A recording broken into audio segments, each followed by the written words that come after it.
Luke, congratulations. An overtime win here at the match play. Just sum up what are the emotions like right now? Yeah, glad to get over the line. It was tough work, both breaks being behind by 3-4 legs. But I think if it didn't go into that second break 7-3, then it would have been obviously a lot tougher. Jermaine obviously was would have been 3 legs away. But I said to myself, you've just got to come firing out the blocks. And like I always say, you're on stage till the end. When you gave it the "I'm still here," did you think people were writing you off at that point then, like the job was too big to come back from? Yeah, I didn't really think of it because the crowd, they were still there, they were still loud in voice. But like I said, if it didn't go 7-3, it would have been a lot harder. But yeah, to go 7-3, I just said to myself, like I said there, you've got to win at least the next 2-3 legs when you come back on. You've been very modest, obviously, since winning the World Championship. That's the first time we've seen you point to that star. What made you do that in that moment after, I say, 7 months after winning? The first time you've kind of referenced it on stage like that?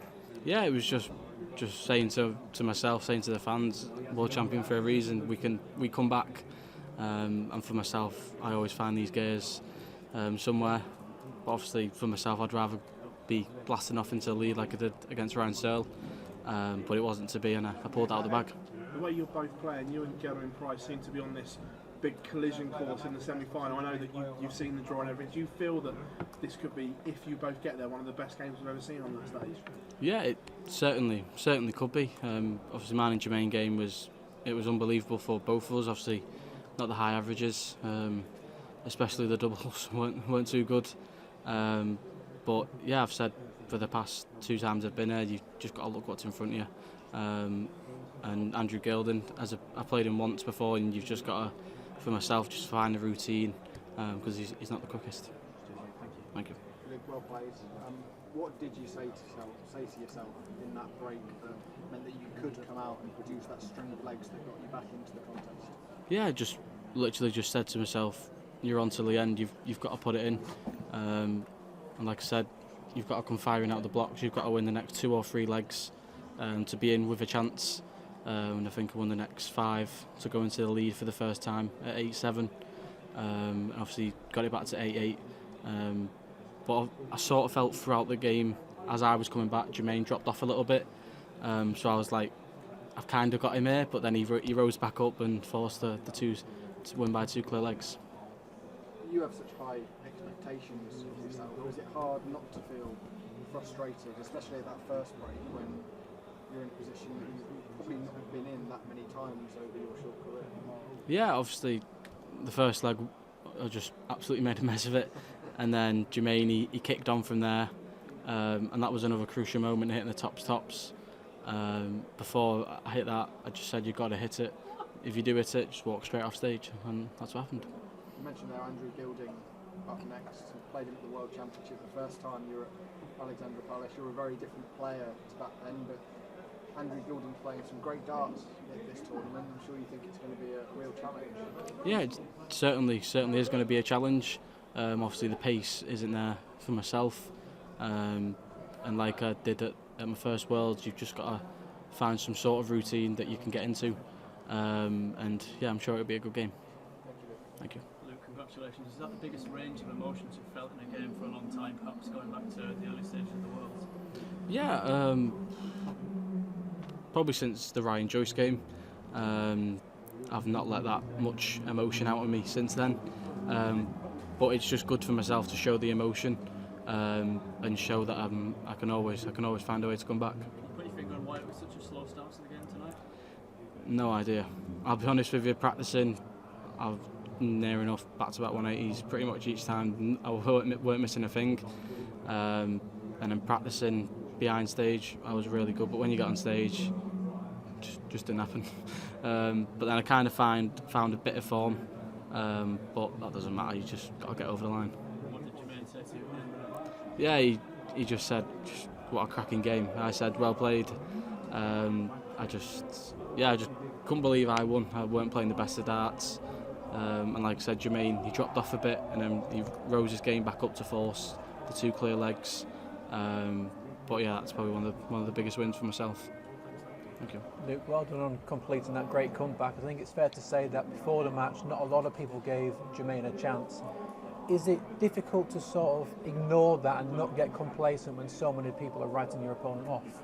Yeah, no one can write anyone off. It's darts. Anything can happen. Obviously, we've seen some big shocks so far.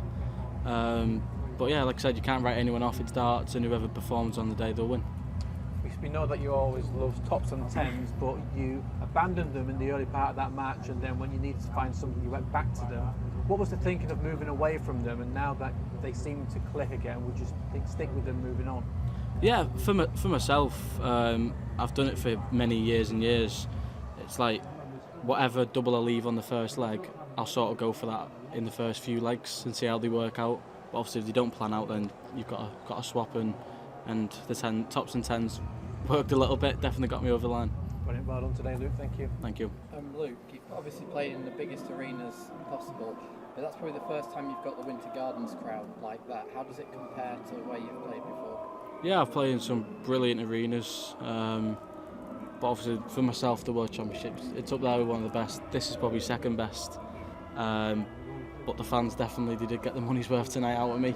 But yeah, that's what happens in darts. If you're not playing well, then your opponent will punish you. Congratulations. Thank you. Was there ever a point in that game where you did think it might just be a bit of a bad day in the office, or did you always have that World Championship mentality that you are going to come back into it? Yeah, I think it was at 7-2. Said to myself, you've got to win this leg, otherwise it's going to be so hard to come back. And then obviously I hit it. Obviously said I'm still here, and then went on to win the next 5 legs. Was in a lead for the first time in the game, and then from there onwards it was just great darts. Like I say, almost won everything. You're still only 18. Do you think you have the best mentality in the sport? I probably wouldn't say so.